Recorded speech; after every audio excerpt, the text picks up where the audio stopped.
Okay, we are live. ¿Qué tal, amigos? Stuart here from Spain Speaks with this evening's live stream, 7:35 p.m. It is on mainland Spain, 6:35, of course, in the Canary Islands. We're going to be looking at some of the main stories that have caught my attention in the press today, yesterday as well, over the weekend, let's say. Some comments that have been left on the channel in recent times by viewers, and we'll also go into the live chat and listen to what people are saying there. So if you are watching the live stream this evening, in the live chat, say hello.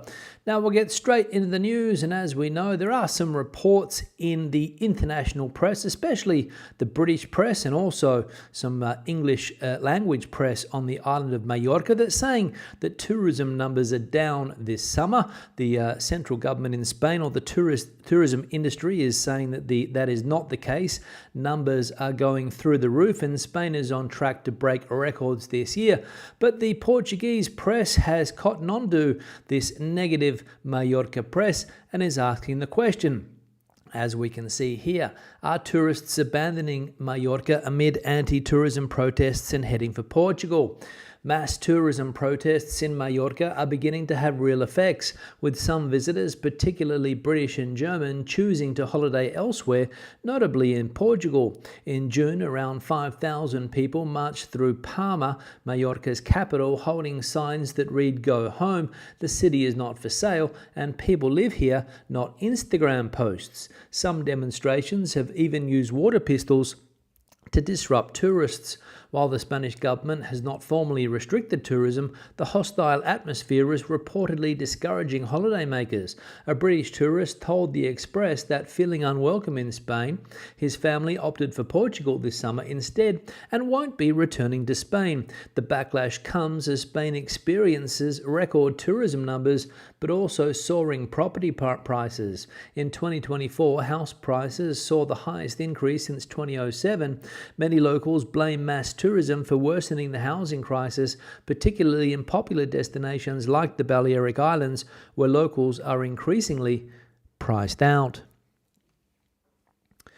So that is the question. Are people abandoning Spain, abandoning Mallorca in particular, and heading to places like Portugal instead? Well, as I said, some press outlets out there, for example, the anti-Spain British press, for example, the Express, as we saw there, and also the articles that I have seen in an outlet called the Mallorca Daily Bulletin, which is also saying that numbers in Mallorca are down this year. If you're in the Balearic Islands, let me know what the situation is like. Are restaurants full? Are beaches crowded? Is it the same as usual there? Let me know. Or is it true that people are abandoning places like Mallorca and the Balearic Islands and choosing Portugal and other destinations for their holidays this year? And is the anti-tourism protesting that has been going on in Spain over the last few years starting to have an effect? That is the question that I would like to know. Second piece of news here, and the second heat wave of the summer has hit Spain, with 6 regions on alert, this should read.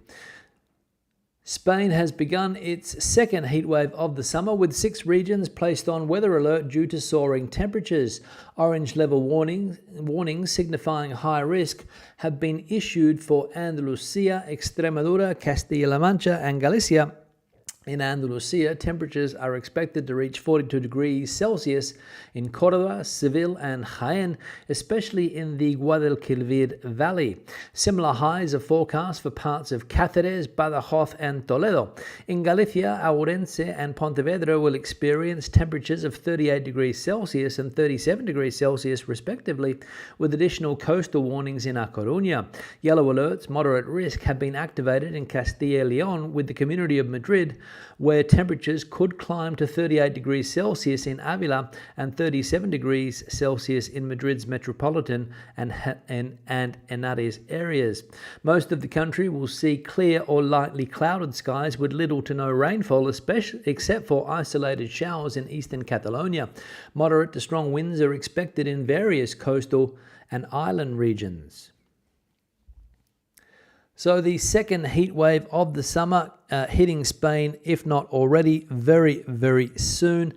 6 regions on alert, lots of municipalities around the country on alert when those temperatures start to get above 42 degrees Celsius, which, as we saw there, especially in that Guadalquivir Valley area down there in the south of the country in Andalusia, where it often gets very, very hot. So the second heat wave of the year, Galicia also there on alert, Ourense and other cities there on alert with those high temperatures, and I reckon that 37 degrees in Ourense would be very, very hot and sticky indeed.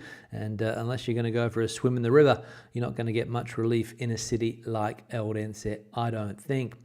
Keeping on the subject of hot weather in Spain, the Prime Minister, Pedro Sanchez, has begun his holidays in Lanzarote under tight security at a luxury estate. Like many Spaniards, Prime Minister Pedro Sanchez is taking time off in August, staying at the La Mareta estate in Lanzarote until around the 25th of August. He will be joined by his family and may also host political figures such as Catalan President Salvador Illa and Interior or Home Minister Fernando Grande Marlaska. La Mareta, a 10,000 square metre estate featuring private bungalows, a pool, sports courts, gardens, a helipad and exclusive sea access, was originally built by King Hussein of Jordan in the late 1970s. It was gifted to King Juan Carlos I in 1989 and is now managed by Spain's National Heritage Agency. Designed by renowned local artist Cesar Manrique, the estate is maintained at a cost of €10,000 per month. Security is exceptionally tight this year, with Sanchez accompanied by his personal security team and a full deployment of the Guardia Civil's Elite Reserve and Security Group, the GRS, marking the largest operation during his presidency. And if you're not familiar of the area in Lanzarote where Mr. Sanchez takes his holidays, we can see it here at the bottom of the picture, La Residencia Real de la Mareta, coastal area there, as we can see.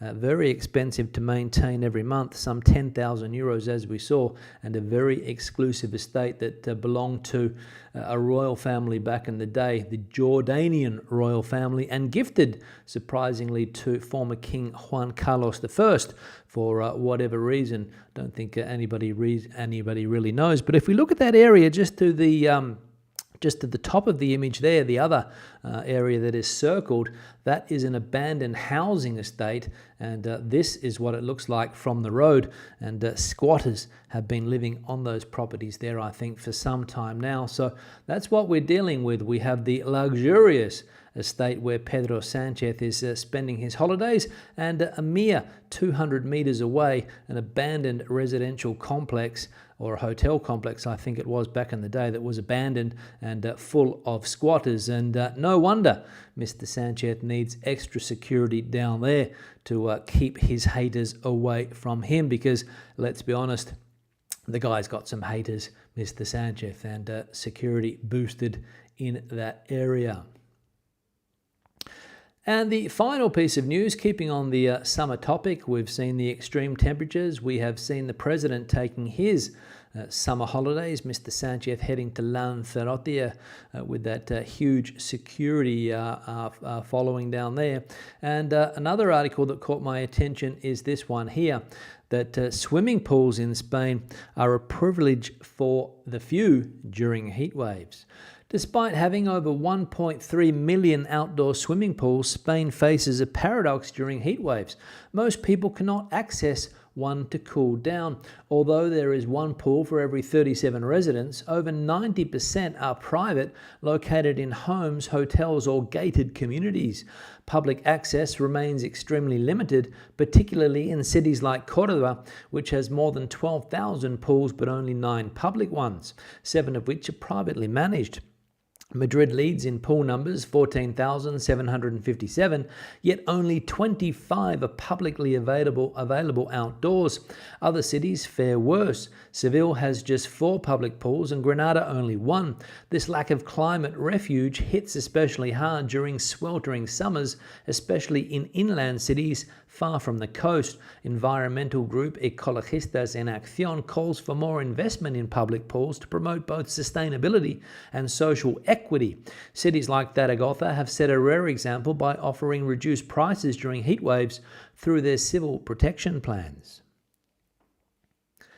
So the reality for a lot of people in Spain during the hot summer months, they don't have access to a public swimming pool. The majority of pools, as we can see here, private. There are plenty of pools in Spain, let's be honest about that, but most falling into private hands and not public use swimming pools, which is an issue for people that don't have the luxury of having their own pool, which are very, very expensive to not only install, but also maintain. Anybody with a pool will tell you that. And some shocking statistics there in some of the hotter parts of the country. Where was it? Córdoba, for example, only 9 public pools, 7 privately managed. And in Madrid, the biggest city in Spain, 25 public pools available outdoors. So lots of people not getting access to a swimming pool during these heat waves in Spain, it seems. And if you're lucky enough to have a pool or live in one of these gated communities with a pool, consider yourself fortunate in the country of Spain. Now let's have a look at some comments that have been left on the channel in recent times by viewers. The first one here is from Sidobin. As an outsider but a follower of Sanchez, in my opinion, he is one of the greatest leaders Spain has ever had.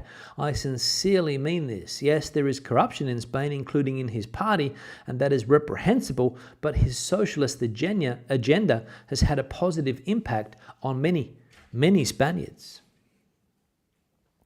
Thanks, Sirobin, for the comment there. I'm sure some people would agree with you. I reckon a lot of people would not agree with you that Mr. Sanchez is the greatest leader Spain has ever had. Your words, not mine, on his socialist agenda.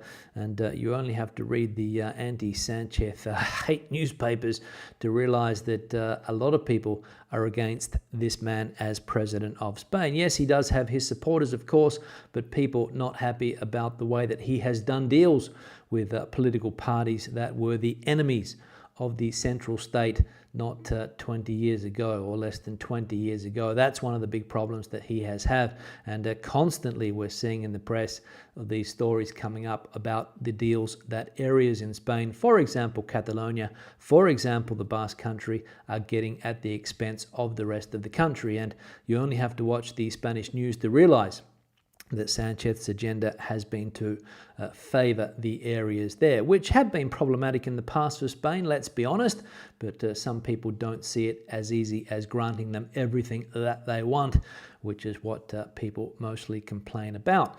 And I know this firsthand because I spend time with people that constantly complain about Pedro Sanchez.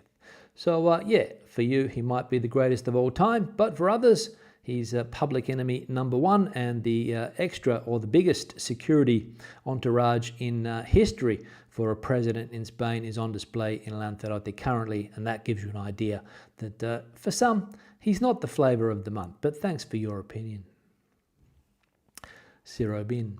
One here from Larry. I've lived in Spain since 2017 and have yet to meet a Spaniard who is a fan of bullfighting, which has been banned in the Canary Islands in Catalonia and heavily restricted in many other places. Thanks, Larry, for the comment. And never met a Spaniard who was a fan of bullfighting. I think Larry lives in the Canary Islands. That might be one of the reasons, because bullfighting is, which is not on display in the Canary Islands, as we can see here, banned since who knows how long. And in Catalonia also. But if you come to the center of Spain, if you come to Madrid and you happen to be in certain areas at certain times, you will realize that still many people are supporters of bullfighting. They attend bullfighting frequently, for example, every weekend during the season when it is on, and also in their towns during the summer months when they have the local festivals. Bullfighting is often on display, and other acts that include bulls, because as we know, for whatever reason, Spaniards hold bulls, or some Spaniards hold bulls very close to their heart. And of course, we saw the giant statue which has been proposed for a city in Spain or a town in Spain. We don't know exactly where it's going to happen. The Bullfighting Association has proposed to finance a 300-meter high or tall statue, taller than the Eiffel Tower it will be, this massive bull. And the idea is to not only highlight the importance of bullfighting to Spain, but also bring tourists to marvel at the enormous bull. And as I said the other day, it is a load of bull, in my opinion, and the opinion of others, I am sure. But that's what we're dealing with as far as this cohort is concerned, the pro-bullfighting lobby, which are trying to keep the act as popular as it can when other things take its place, as we know. Thanks for the comment, Larry. Another one here from Meat Money Milk in Spain, and honestly, much of Europe and beyond. The real challenge is democratic fatigue. Voters are tired of rotating between two brands of disappointment, but systemic problems need systemic solutions, and those go way beyond swapping one suit for another. Thanks, Milk Money. Yeah, again, I'm sure plenty of people would agree with you there that democratic fatigue is the issue. We saw it in Spain back in 2014 or 2015 when the citizen protests erupted in many cities around the country and led to the formation of political groups like Podemos and other more extreme parties, let's say, and that was as a result of the democratic fatigue that had let the country down on numerous occasions over Spain's democratic history. Swapping one suit for another, as Milk Money puts it there. Well said, and that is what has been happening in Spain for a long time. The face may change, but the way of behaving continues, and no matter which president vows to stamp corruption out, it rears its ugly head always at a fairly high level, and that's what we're seeing currently with the recent allegations involving Mr. Sanchez's very close political allies. And one is in prison and the other is sitting on the backbench in Spanish politics, still there, but creating problems for the government every time one of these sound recordings that has been taken, or these phone taps, the conversations are released. It gets very embarrassing for Mr. Sanchez, and that's why he's headed to the Canary Islands for the next 25 days to try and put this behind him, or try to realign the strategy to try to keep him in power for the next 2 years. Mr. Sanchez is optimistic, of course. He thinks he's going to be there for a lot longer, especially with the support of all of these political groups that I mentioned before. But time will tell, because some political parties are starting to gain popularity in the polls. And will there be changes in Spain? I don't know. Or will, as we saw there, we just change from one suit to another and one coloured tie to another coloured tie. But the problems remain, most likely. But thanks for the comment, Meat Money. Another one here from Joe, who isn't corrupt. 65,000 illegal vacation rentals. I'd say everyone should step down with Sanchez. Thanks, Joe, for the comment. We saw last week the news broke that the Consumer Ministry in Spain, the Consumer Ministry and whatever else it is called, it has a fairly long name, managed to get 65,000 illegal holiday rentals off the Airbnb platform. They flagged these properties, I think, a couple of months ago. Airbnb went to court over it, but the judges ruled in favour of the ministry, and the government has also flagged another 55,000 potentially illegal listings on that platform.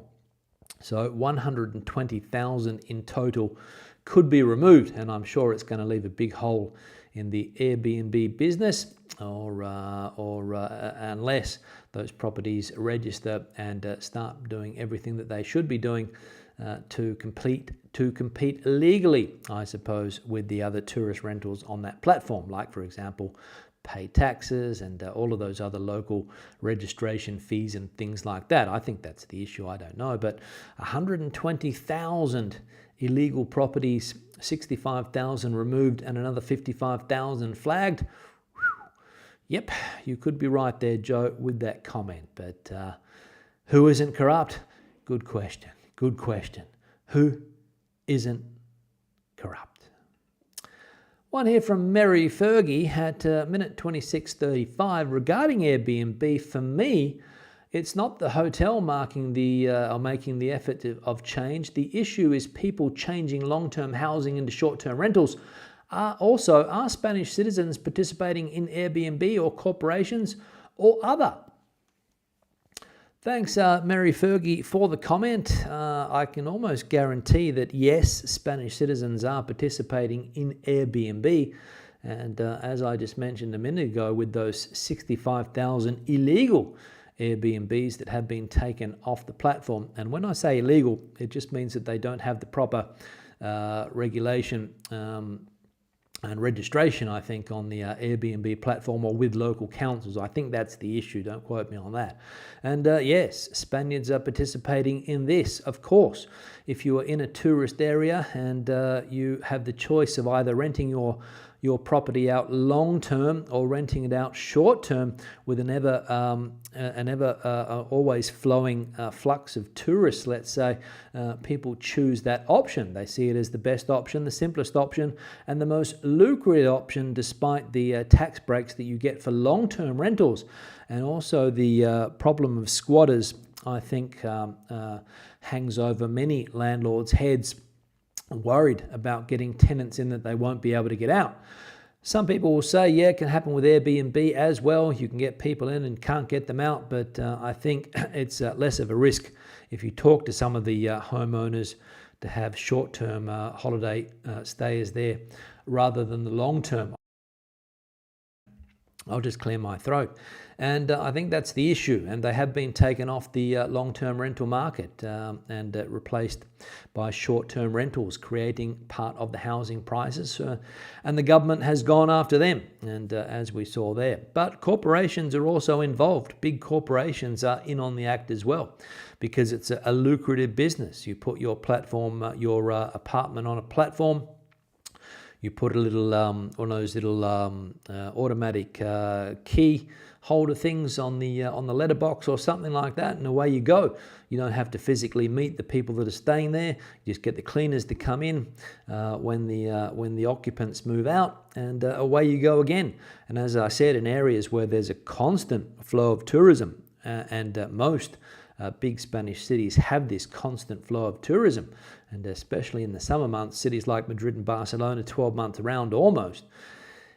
It is a lucrative business. It is a lucrative business, and we'll see if it changes anything, but maybe it won't, because maybe the problems are deeper than just the Airbnb problem. I don't know.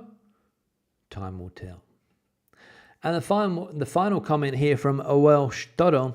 The countryside is a tinderbox. It's so dry, but I've seen police having to waste their time patrolling picnic areas which are out of bounds in order to prevent complete morons from starting barbecues. The selfishness and sheer idiocy is mind-boggling, says Welsh Dodo. Thanks, Welsh, for the comment. Yes, the countryside is a tinderbox in both Spain and Portugal. The Mediterranean climate is being held to blame for the situation. Also, arsonists, which don't help. I saw an expert, or a so-called expert, on Portuguese television the other day saying that, yes, there are economic interests. Yes, there are arsonists out there, but the big problem is Portugal and Spain's climate, the Mediterranean climate, which leads to these very hot, dry summers and not much rain many years during those winter months. This year was a bit of an exception. In Spain, at least, where I live, it was very, very wet, but it hasn't stopped these fires from taking root and destroying thousands and thousands of hectares, putting people's lives at risk, and also taking the occasional life. We've seen people lose their lives this year. Last year in Portugal, 7 people lost their lives. And this year in Spain, a few people have lost their lives. I believe firefighters who have met their demise fighting these fires. And yeah, it is an issue, but it is true that Spain is a tinderbox. And also, there's a lot of people. There's a lot of people in Spain. There's 49 million local residents. There's 100 million people visiting the country. And as Welsh points out there, the police have to spend their time looking out for people that might be having the Sunday barbecue, because there's lots of domingueros. Domingueros is the name that the Spanish use for the Sunday people that get out on a Sunday. Basically, you never see them the rest of the week, but on Sundays they're out and about having their picnics, having their parties, enjoying their free time, enjoying their day off, the domingueros. And sometimes they say, well, we can have a barbecue. It doesn't matter if the winds are blowing a gale and it's 35 degrees in the shade. We need our pancetta on the barbie. That's what we need. So yeah, the police have to do that. But thanks, Welsh, for the comment there. Now, into the live chat. Look at some of the comments that are bubbling away in that live chat section. I'll get to that in just a moment. We'll see what some of the topics of conversation are there. Before I get there, I need to, let me see if I can organize this here. The like icon is on the screen now. If you haven't hit the like icon yet, please do so. Just below the video, you will find it. Currently sitting at 62. So hit the like button if you don't mind, and we'll see if we can get up to a decent tally of likes today. Also, the email address is going on the screen too, if I can find it. There we go. spainspeaks@gmail.com. Just up there, you can see it. If you've got anything that you want to send my way, Ken, for example, sent me an interesting picture of the huge bull compared to the Eiffel Tower. I think it was an AI image that Ken put together, I think. Thanks for that, Ken. And also Johnny, that sent me an interesting piece of news yesterday as well. Thanks, guys, for that. So spainspeaks@gmail.com is the email address if you want to send things my way. Pictures also, if you're in Spain currently taking some snaps and you want to see them on the backdrop picture when I get that up and running again, you can send them through to that email address as well. Thanking the people that have supported the channel on the super thanks option here on YouTube, people that have bought me a coffee in recent times as well. Always appreciated that coffee in the morning from supporters or people that like what I do here. Patreon, longer term supporters, thank you very much for that support also. And also the, I got rid of the wrong one. And also the channel members on the YouTube channel, thank you very much for that support. And supporting the channel is as easy as hitting that QR code there with your phone, and away you go. Buy me a coffee if you would like to. Now, let's go into the live chat. Let's see what's bubbling away there. As I said, let me scroll up to the top. Some familiar names popping out at me already. Let's see what's going on. Andrew is the first person that I can see in the chat here. Muy buenas, Stuart and all. Hope you're having a good weekend from a pleasant but overcast 23 degrees Celsius in London. So the temperature is getting back to normal, I think, there. Or maybe there's another heat wave on the way also. I don't know.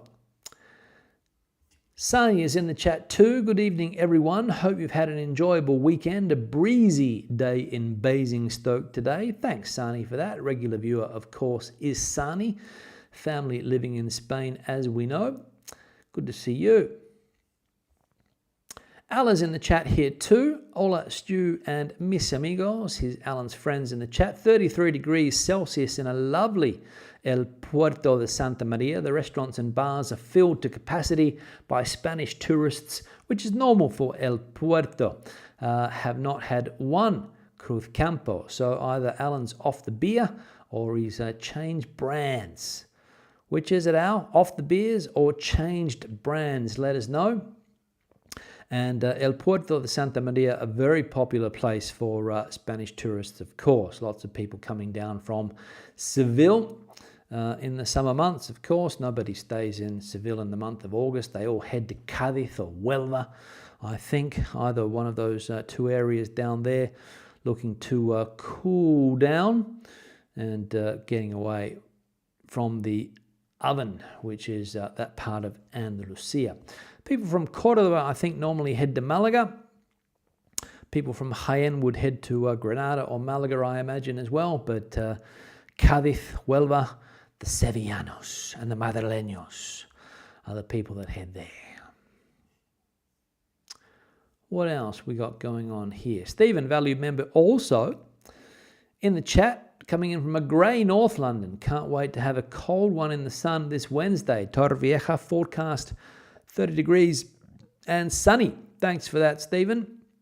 Absolutely. I imagine that the weather down there in the month of August is perfect for a nice cold beer, as we can see in Stephen's picture there with a big beer in his hand. Yes, sir. Enjoy. What else? Let's have a look. Mogsy. Hello. Hola. Stuart. Not sure where the tourist numbers are down. It's as busy as, don't know what that's supposed to say there, but as busy as usual, I would say. So, yes, the contradicting stories that we are seeing at the moment, some of the international press, and also, as I said, that Mallorca Daily seems to be going with this narrative as well, that tourist numbers are down, but officials are not saying that is the case. Spain is as busy as always. So contradicting as always are the stories. Gino's in the chat. Hola, Stuart from Toronto, heading to Javier in 3 weeks. Can't wait. Hope you and your viewers are well. Well, thanks for that, Gino. Hope you guys are well also. Can't speak for the viewers, but from what I gather, they are well. I'm also well currently. Enjoying my time here in cooler temperatures, that is for sure. Thanks, Gino, for that. Andrew up there in the northwest of the country. Visitors in Amariña in full flow, mainly seem to be Spanish, probably finding it too hot in the south these days. That is no doubt the case, Andrew. The Spanish people that live in the center of the country, heading to the north of the country for some relief, being able to sleep comfortably at night with a sheet on or their pajamas rather than sweating it out in the nutty with the temperatures where they would normally come from. That is it. I imagine that's it, heading to the north when they can. What else? Janet's here as well, coming in from Oxford. Valued member is Janet. Just delivered the Spanish family to our son in Derbyshire for a few weeks. A few days of calm for us. Thanks for that, Janet. Enjoy time with the family there. Mogsy is in Torre, Almeria. Mojaca is almost a no-go in July and August, as it can take half an hour or more instead of the usual 10 to 15 minutes. Alicante was heaving last month, says Mogsy. Yep, I imagine that's the case, Mogsy. All of the same problems occur, especially cities like Almeria, which have very small winter populations but become extremely busy in the summer months, and the infrastructure is put under enormous pressure, trying to get in and out of those places, trying to find a place to park. Yes, absolute nightmare. What else we got going on? Brian saying here, yes, most definitely for myself and anyone I know. I don't know what that's related to. It probably abandoning Spain. If some of the viewers of this channel, also the comments that I read, are definitely going down the anti-Spain route at the moment, saying that they're going to different places, not coming back to Spain, not happy with the protests, not happy with the more expensive prices that people are paying. But anyway. Eric is in the chat. Hi from a much warmer Terrassa, going into summer hibernation as can't stand the temperatures. Hope you all had a great weekend. Thanks, Erica. Erica also sent me something via the email today, I think. I'll check it out when I can. Erica. Larry, we saw a comment from Larry before coming in from Tenerife, Cabo Blanco, Arona. Victoria's in the chat also. Evening from wherever Victoria comes in from. Cheshire is the place there. Hope everyone has had a lovely weekend. Good to see you, Victoria. What else? Merck Gen AI saying, when foreigners come to tourist cities in Spain, we Spanish leave Spanish tourist cities. There we go. So when the foreigners come in, the Spanish head out. Izzy's in the chat here too. Hi Stu, hope you're having a great Sunday. I'll be moving to Spain in early September. I'd like to know what you think of the city of León. Is it a safe area? Thank you. I do appreciate your input. Izzy, I've only been to León maybe twice, I think. Once that I can remember recently. That was back in 2020. I think I mentioned it the other day. And from what I saw, León is a typical Spanish provincial capital. It's in the majority a safe place, but you're always going to find an area which could be a little bit dodgy, especially at night. I mean, that happens in every provincial capital in Spain, every big city, let's say, and León's no different to that.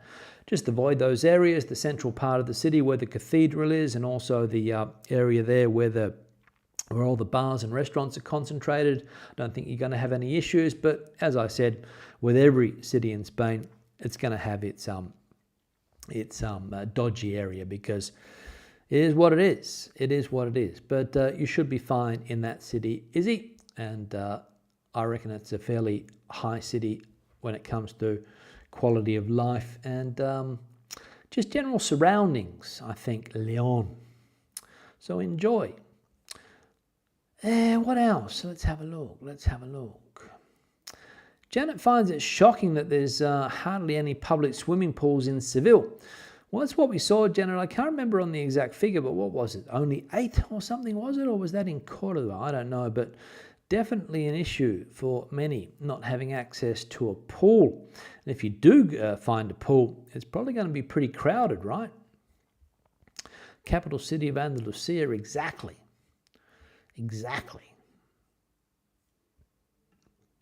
Flutter Girl's in the chat. Happy Sunday. I saw there was some snow in parts of New South Wales, Australia. Thanks, Flutter Girl. Yeah, there's only a handful, I was going to say a couple, but say a handful of places in Australia where it snows. New South Wales is one of those places. You probably get snow in some parts of Tasmania as well, and also Victoria. You don't get any snow where I come from in Western Australia. I don't think you'd get snow in South Australia, the Northern Territory. You definitely wouldn't get any snow there. In Queensland, forget about it. But there is a snowfield. You can actually go skiing in some parts of New South Wales, and also I think in Victoria, but don't quote me on that. But yes, there is snow there on top of the mountains. What else we got going on? Ma is in the chat here. Hello, I love Portugal. Going again this January. I'm going with my daughter. Is Madeira worth it, or should I go to the Azores, as they say, or the Azores? I suppose that Madeira would be the more popular tourist destination, I would say. The Azores are very popular with Portuguese tourists, I think. But I imagine that they would be a similar vibe, I would say. But Madeira, I would say, is the more popular of the two destinations. But again, I'm not an expert on the topic, just from what I can gather, and people that I know that have been to Madeira and not to the Azores. What else we got going on here? Laura saying 162 people in this live chat. Please don't forget to hit that like button. Thanks for that, Laura. I think the like tally's gone up. Just let me check. 94 now. There we go. It has gone up. One person's hit the dislike button. Jeff's in the chat here. me scratch the old arm. Funny how socialist leaders love luxurious vacations on the taxpayer's dime.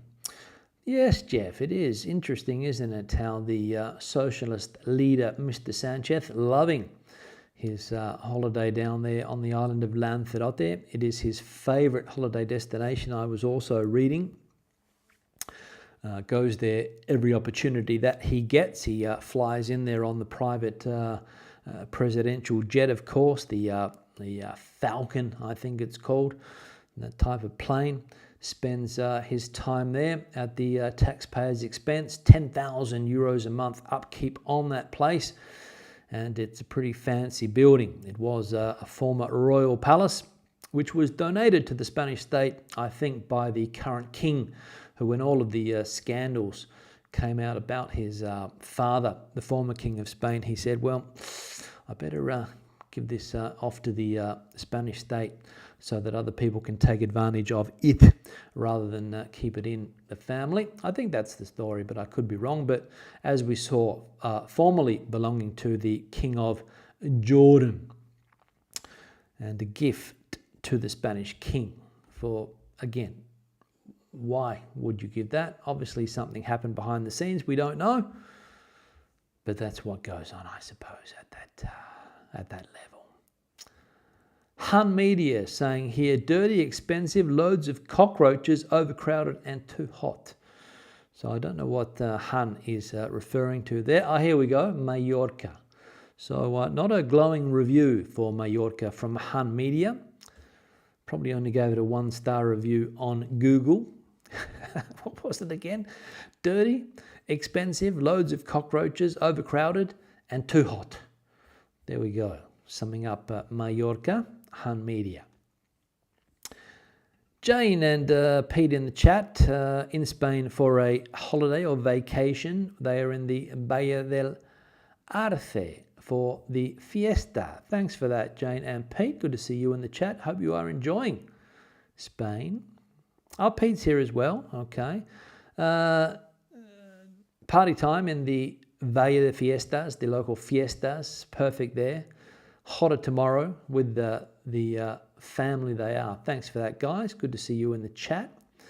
David, just back from a lovely holiday in Cyprus, went to Portugal and the south of France before that. No chance of visiting Spain as they don't want David there, he says. So obviously listening to the tourism protesters and not coming to Spain this year, choosing other places. Don't know whether in Portugal there is similar protests or not. I don't know. I don't see too many people protesting where I am here. Tourists seem to be generally welcomed, I think. Although some locals may be complaining about the prices. Random stuff saying, are holiday prices any cheaper yet? Probably not in August. Random stuff, I wouldn't say. Antonio, hello Stuart and everyone. Regarding the outsider who supported Sanchez, the outsider referred to here, I just wanted to tell him to read the latest article about Sanchez in The Economist. Thanks, Antonio. I'm sure that person, if they have read The Economist, wouldn't change their opinion on Sanchez, as we saw, called the greatest leader Spain has had, I think, were the words used, or at least democratic leader. I don't want to go any further beyond the democratic part of Spain's history. Maybe you can find a better leader going back a few hundred years. I don't know. Maybe there was a king back in the day. I don't know. Raza went to Pollença in Mallorca today. Wasn't busy at all. There we go. So we're getting some feedback there on the Balearics. El Conquistador coming in from Florida. I have St. Louis ribs on the pellet smoker. Almost got hit by lightning there. So stay safe, El Conquistador. You don't want to be cooking the barbecue in a storm.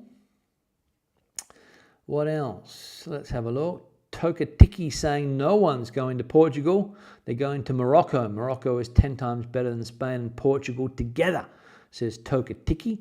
That might be working for the Moroccan royal family there. I don't know with that comment. Or the Moroccan tourist industry. Carmen's saying those bull silhouette billboards all around Spain should be enough of a symbol. Yes, Carmen, thank you. But I think those silhouettes are a private initiative by the alcohol company Osborne, I think. Don't quote me on that, but I think that is. Random stuff saying, is it still warm enough in October for shorts and a t-shirt in Catalonia? In October? Probably not. Probably not. It all depends on your tolerance of cold, I would say. It might be okay. I don't know. But it'll start to get chilly from late September, mid-October. So it depends when you're starting to come in. But bring some shorts just in case. That's right. They advertise brandy. That is true. That's right. That is true. Lisa coming in from Porto, 36 degrees there in the shade. Snowed in Queensland yesterday on the Downs.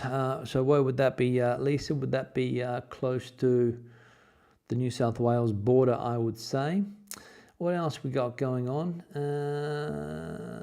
Been in Portugal 7 years now, says Mr. Smith. Home sweet home. That's good. Over 30% English in Portugal.